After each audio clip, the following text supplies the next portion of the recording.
Tur kaut kādi 8 kubi var sapildīt. Tur ir 2 bunkuri, katrs ir kaut kādi 4 kubikmetri. Jā, nē, nu,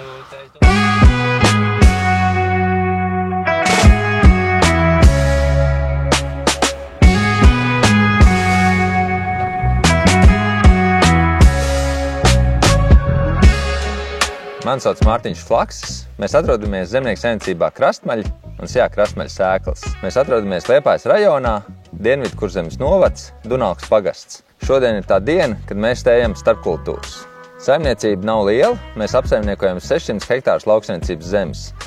Mēs esam ļoti tipiski saimniecība, audzējam kviešus, miežus, zirņus, un mēs te pašā laikā esam ļoti netipiski saimniecība. Mēs audzējam zālājas sēklas, stiebrzāles, baltais āboliņš, mēs audzējam līnus sēklai, eļas ruckas sēklai un daudz citas kultūras. Kopā aptuveni 12 dažādas kultūras, ko novācam un sagatavojam kā sēklas materiālu.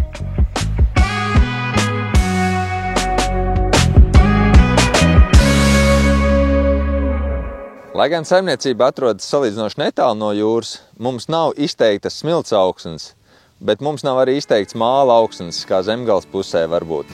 Un es teiktu, augsnes ir tipiskas, dažādas Latvijas augsnes. Nav izteikts viens vai otrs.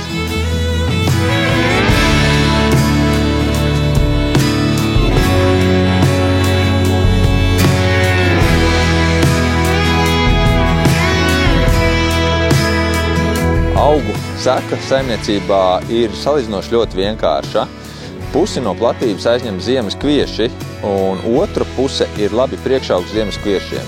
Zirņi, brapši, viss kaut kas cits, tie paši līni, eļas rutki vai citi pākšaugi. Un tādā veidā mēs orientējamies, kad ir ziemas kvieši, zirņi, ziemas kvieši, un tad ir atkal kāds cits priekšaugs vai no rutks vai līni, kas ir labi kviešiem kā priekšaugs.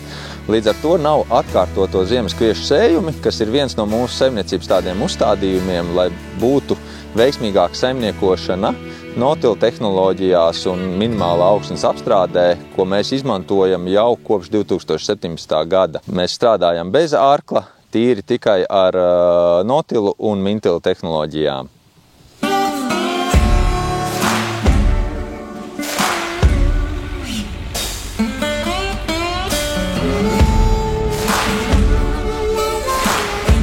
Zemnieku saimniecība Krastmaļas starpkultūras izmanto jau kopš 2017. gada. Un tas bija mērķiecīgs darbs, jo starpkultūras mūsu uzskatā ir gandrīz tikpat svarīgas kā pat pamatkultūra. Bet mēs tam pieejam ļoti vienkārši. Mēs starpkultūras sējam, mēs viņus kliedējam un cenšamies to izdarīt maksimāli laicīgi, maksimāli ātri, lai viņas iedot savu efektu. Mēs neeksperimentējam ar ļoti daudziem dažādiem maisījumiem, bet pieturamies pie tā, ko mēs paši esam notestējuši, pārbaudījuši un jau izmantojam gadiem. Un jūtam, kā tas strādā, kā tas dod savu atdevi un ka tam ir pievienotā vērtība mūsu saimniekošanas sistēmā.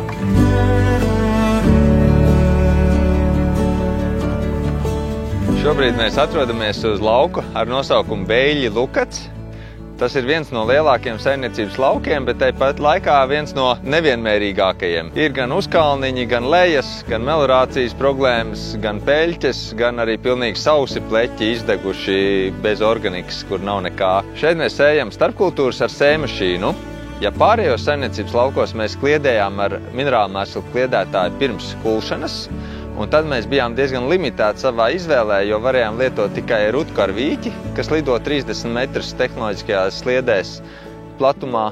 Tad šo lauku mēs sējam, jo šeit mēs gribējām vairāk lietot sīksēklas, proti facēliju, ir iekšā mums arī ramtils un ir tas pats rucks un vīķis arī. Tas galvenā ideja bija, lai mēs šeit varētu kvalitīvi iesēt facēliju, jo facēlija ir ļoti labs starpkultūra augs, ūdenslapja dzimta, kas ir labs priekšaugs jebkuram kultūra augam. Šeit mēs sējam ar 215 zirgspēku John Deere traktoru un 9 metru Horsch Sprinter sējmašīnu. Traktors spēja pavilkt mierīgi šo sējmašīnu, jo sējmašīnai ir ļoti tādi šauri sējas kalti, kas ir kalta no-till tehnoloģija. Līdz ar to mēs šeit neko ļoti daudz nevandam, neārdam no augsnes, bet ievelkam strīpiņu, ieliekam sēklu zemē un tad ritenis viņu pieveļ šo vadziņu ciet. Un ātra, vienkārša varbūt nav tur super precīza, bet jā, varam to izdarīt laicīgi un nav jāvelta ļoti lieli resursi starpkultūras ēšanai. Un šajā pašā veidā mēs ēsim arī visus mūsu izmēģinājumus šī gada. 7 dažādus maisījumus, kur katram ir savs varbūt sastāvs, protams, savādāks, bet arī tas pielietojums un veids. Tas, ko mēs, protams, gribēsim redzēt, kā viņi visi izskatīsies oktobrī, cik lielu biomasu ir iedavuši, kā jau varbūt slāpekli, fosforu, kāliju saistījuši vai notvēruši vai veidojuši. Un, jā, lai zinātu varbūt vairāk, uz kuriem kultūra augiem iet, kādus lietot, kas tiešām aug rudenī un izdodās un kas iedod savu efektu. Un varbūt, kuri ir tie, kas nav tik efektīvi mūsu gadījumā un kuri varbūt nav tik ļoti vajadzīgi un bez kuriem varbūt var arī iztikt kārtīgā starpkultūra maisījumā. Visi ir laipni aicināti apskatīties šos demonstrējumus.